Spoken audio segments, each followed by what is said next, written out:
आज हम भाग विधि से महत्तम समापवर्तक ज्ञात करना सीखते हैं। हमारे पास प्रश्न है 20 और 30 का महत्तम समापवर्तक ज्ञात करो। ठीक है, तो इसके लिए हमें ऐसा एक भाग का साइन बना लें। लिख लेते हैं यहाँ 20 और क्या हो गया 30। दोनों का हम अलग अलग गुणनखंड करते हैं और ध्यान रखिए हमें इन्हें केवल अभाज्य संख्याओं से ही भाग देना है। ठीक है, तो मैं कुछ अभाज्य संख्याएं भी लिख देता हूँ ध्यान रखने के लिए। अभाज्य संख्याएं हैं 2, 3, 5, 7, 11, 13 और इस तरह। ठीक है, जितना जरूरत पड़ेगा उतना हम लेंगे।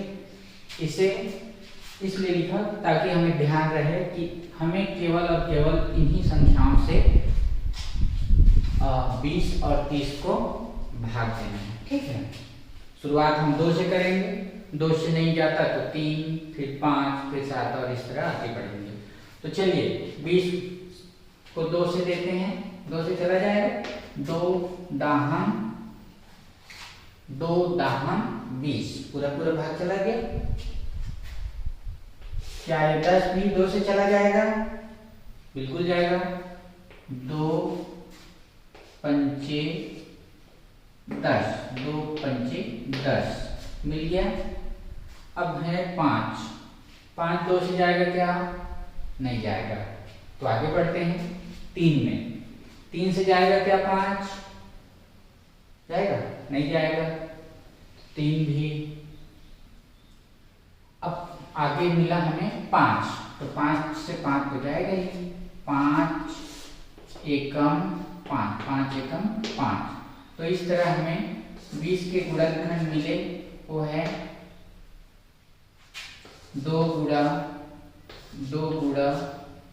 5 और इसे भी ले सकते हैं गुणा 1।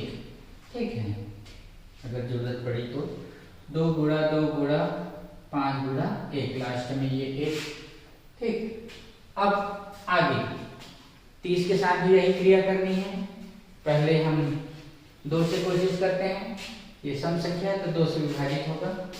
तो 2 एकम 2, अब 1 बचा और ये 0, तो 1 और 0 10 हो गए। 2 पंचे 10, 15 गुणे 30 होता है, या 2 15 30 भी कर सकते हैं। फिर 15 को 2 से देते हैं, जाएगा 2 सत्ते 14, 2 अट्ठे 16। 2 से नहीं होगा क्योंकि ये विषम संख्या है। 3 से देखते हैं, 3 के पहाड़े में तो आता ही है। 3 पंचे 15 चला गया। अब 5 है तो 2 से नहीं जाएगा। अब 2 के तो सवाल ही नहीं उठता क्योंकि हम 2 से निकल कर 3 में बढ़ चुके हैं। तो 3 से लेके देखते हैं। 3 एकम 3, 3 दूनी 6, नहीं। तो फिर चलेंगे 5 में। तो 5 एकम 5। तो हमारे पास 30 के जो गुणनखंड मिले वह मिला 2 गुणा 3 गुणा 5 गुणा 1। ये 1 भी है। ठीक है, तो यह हो गया हमारे पास 20 और 30 के गुणनखंड। अब हमें दोनों के जो गुणनखंड है उनकी जोड़ी बनाना है, जिनके हैं। तो हमारे पास देखते हैं ये 2 है जोड़े में, ये 2 है लेकिन इधर उसका जोड़ा नहीं है। 3 है तो ऊपर नहीं है।